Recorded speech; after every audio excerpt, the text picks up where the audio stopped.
So we are now at the second chapter of the Analytic of Principles, which is called the system of all principles of pure understanding. And this use of the word all should not be surprising to us at this point. Right? We have seen Kant emphasize again and again that whatever the critique of pure reason brings us, it ought to be complete.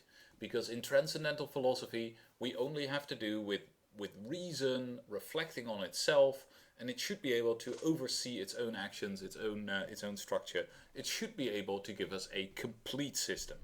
So here in this long second chapter, Kant is going to give us all the principles of pure understanding. But he gives us some introductory material first, and that's what I want to look at in this video. So, in fact, Kant is going to revisit his distinction between analytic judgments and synthetic judgments. And he's going to tell us what the supreme principle of all analytic judgments is and what the supreme principle of all synthetic judgments is. And the supreme principle of all analytic judgments is, unsurprisingly, one could say, the principle of non-contradiction. Right? We can find out a priori that something is wrong in general logic, right? Without doing any transcendental philosophy. We can find out that something is wrong by seeing that it is a contradiction. Right? We don't need to worry about the content of any claim that is a contradiction. Merely by the fact that it's a contradiction can we know that it is false. Right? And so, by seeing that the opposite of a claim is a contradiction, we can see that that claim has to be true. Right? This is also something that Kant tells us. So he says, if the judgment is analytic, whether it be negative or affirmative, its truth must always be able to be cognized sufficiently in accordance with the principle of contradiction. And therefore we must allow the principle of contradiction to count as the universal and completely sufficient principle of all analytic cognition. Now, one could suspect possibly that Kant is also using a sort of a principle of the excluded middle here, right? That something has to be true or false, and that therefore if the opposite of something is a contradiction, then it has to be true. But those are subtleties that aren't very important for our understanding of what is going on here. Kant does take some time to explain that people who have tried to explain this principle of general logic, this principle of all analytic judgments, as involving time, are wrong. Right? So there is a way of formulating the principle of non-contradiction, which says that an object acts cannot be A and not A, cannot have property A and property not A at the same time. Right? Because there's no contradiction in claiming that they would have that property at different times.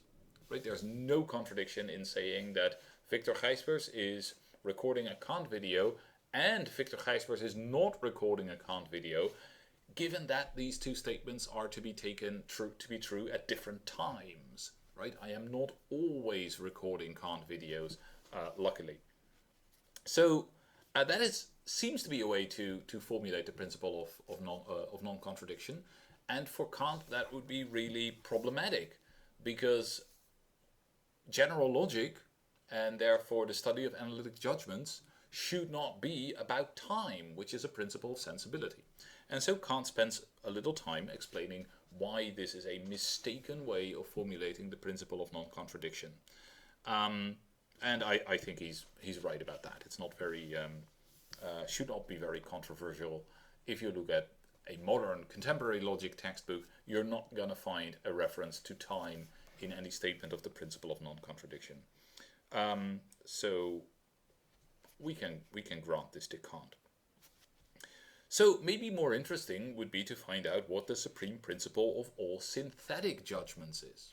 Right? And Kant introduces this question by saying that, well, if I'm going to go beyond the given concept in order to consider something entirely different from what is thought in it, as in a relation to it, a relation which is therefore never one of either identity or contradiction, and one where neither the truth nor the error of the judgment can be seen in the judgment itself.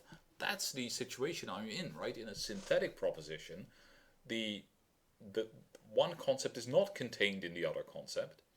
And so I have to look beyond the concepts themselves beyond the judgments itself to see whether this synthetic claim is true or not. If it is thus conceded then that one must go beyond a given concept in order to compare it synthetically with another, then a third thing is necessary, in which alone the synthesis of two concepts can originate. But now what is this third thing as the medium of all synthetic judgments? Well, if it is like an empirical judgment, so not an a priori judgment, but an empirical judgment, then it is clearly like some concrete experience, right? I can have a synthetic empirical judgment by referring, let's say, grass and green to a particular experience that I have now of green grass and conclude that grass is green or that this grass is green, right? That's not problematic. But that is not all synthetic judgments, right? That only works for empirical judgments, but of course we are especially interested in a priori judgments, and Kant wants us to tell us what the supreme principle of all synthetic judgments is, non-empirical ones included. So he goes on to say that there is only one totality in which all of our representations are contained, namely inner sense and its a priori form, time. And this is going to be like the important thing, right? In time, like that's where all our experience is going to take place. And so it is experience in an empirical judgment, it's experience itself, like a particular experience or some set of experiences. That's the third thing.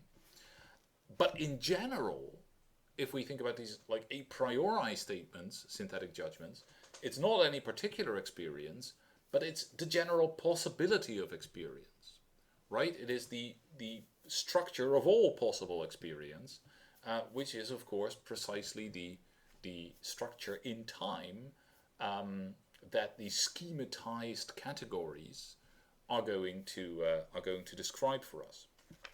So a little later on, this is B195, A156, Kant writes that the possibility of experience is therefore that which gives all of our cognitions a priori objective reality.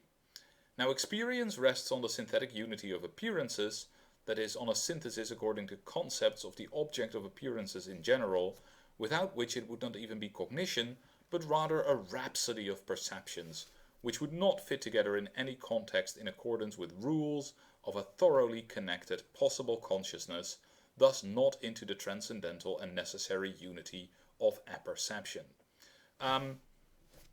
This is really nothing that happens here is very surprising once we have worked through the transcendental deduction, I would say. What Kant is telling us here is that, in order for there to be experience, things have to come together, there has to be this synthesis, it has to be related to the necessary unity of apperception. It's this possibility of experience that can be the third thing, right? That can be the underlying connector between the concepts in a synthetic a priori judgment. And so what we get at the end of this paragraph is that the supreme principle of all synthetic judgments is therefore every object stands under the necessary conditions of the synthetic unity of the manifold of intuition in a possible experience. Every object stands under the necessary conditions of the synthetic unity of the manifold of intuition in a possible experience. This basically is the result of the transcendental deduction, that every object stands under those necessary conditions, and what Kant is affirming here is that it is this which makes synthetic a priori judging possible. And so he ends the paragraph by saying that the conditions of the possibility of experience in general are at the same time conditions of the possibility of the objects of experience, and on this account have objective validity in a synthetic judgment a priori, which is sort of drawing out the lesson of everything we've learned until now in the critique. It is that the possibility, what makes experience possible, is the same thing. These are the same conditions as what makes the objects of experience possible. Right? That, in a sense, is the lesson of the first part of the analytic, and that is what makes synthetic a priori judgments possible. And we're now going to draw those synthetic a priori judgments. So we get to the third section, the systematic representation of all synthetic principles of pure understanding. And here we get another of Kant's nice tables, right? We had this table of the forms of judgment, we had the table of the categories, and now we have a table of the principles of the pure understanding, and it has exactly the same form. There are these four groups, right? And they correspond to the four groups in the table of the forms of judgment and the table of the categories. And of course they ought to correspond to them, because these principles are the principles of, well, they describe how these categories apply to experience. Right?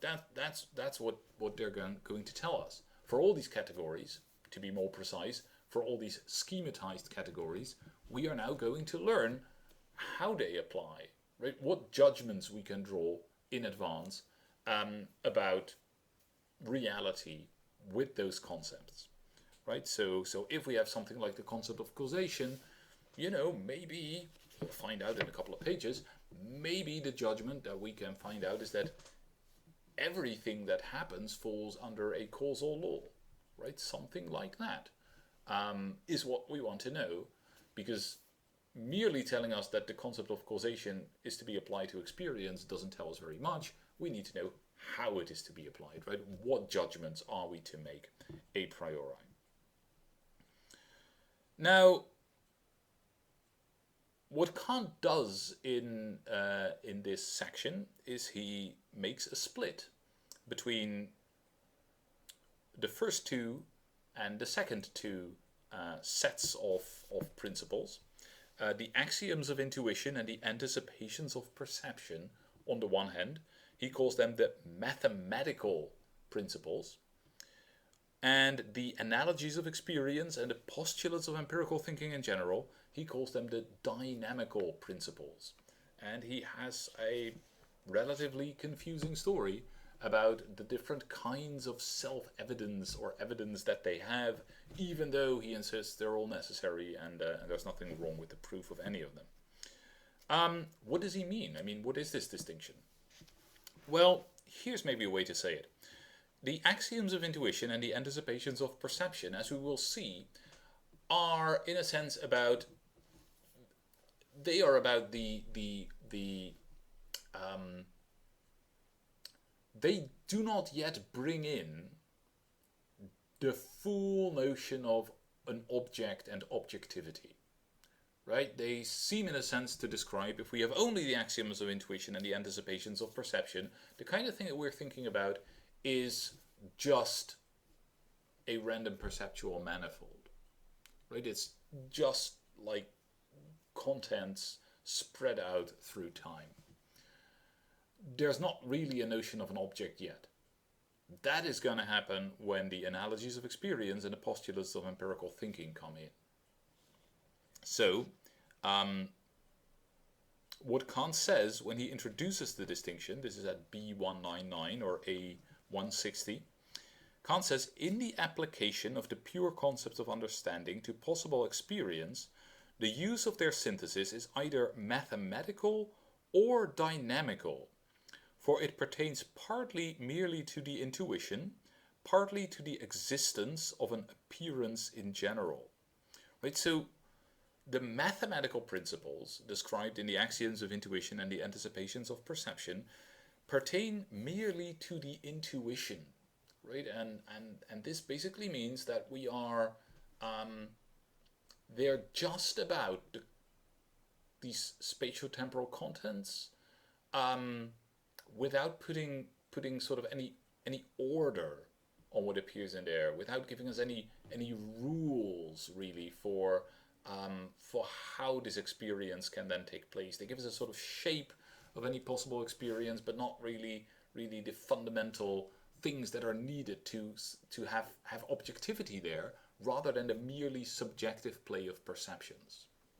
Okay, so they pertain merely to the intuition. They don't really describe objects. In a sense, they just describe this subjective play of intuition. And then, when it comes to objects, when it comes to existence, that is where the analogies of experience and the postulates of empirical thinking become important.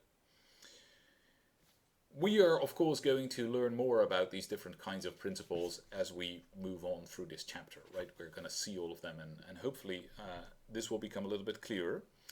Now, about the terminology, like calling them mathematical and calling them dynamical, Kant tells us at the end of this particular section that he is titling them more with respect to their application than on account of their content. So he doesn't mean that the axioms of intuition and the anticipations of perception belong to mathematics, or that the analogies of experience and the postulates of empirical thinking belong to like Newtonian dynamics. Right? He doesn't mean that, because that's not the level that we're at. In fact, what Kant seems to mean is that the axioms of intuition and the anticipations of perception, which are necessary for thinking about anything appearing in sort of space and time, that is necessary for the application of mathematics to experience. So they are what makes possible, and maybe even necessary, the application of mathematics to experience. Whereas it's the analogies of experience and the postulates of empirical thinking when real like objects get in there, and we can talk about like things and things like being the same over time and things causing each other and so on. I mean, that is what we need. That is the kind of structure that we need before we can start doing anything that looks like Newtonian physics, like dynamics and so on and so forth. So that seems to be the underlying reason for this particular terminology. So, that being said, the best thing we can do, I think, is to delve into these four different types of principles of the pure understanding. And what we're going to find out is that Kant has relatively little to say about the axioms of intuition and the anticipations of perception. They're supposed to be relatively simple, extremely fundamental facts about perception that we can know a priori. And so we will move through them relatively quickly too. But then when we come to the analogies of experience, things are going to take a lot more time. Right? Kant is going to tell us a lot more about substance and cause and interaction than he ever tells us about the first two sets of categories. All right, so let's get started.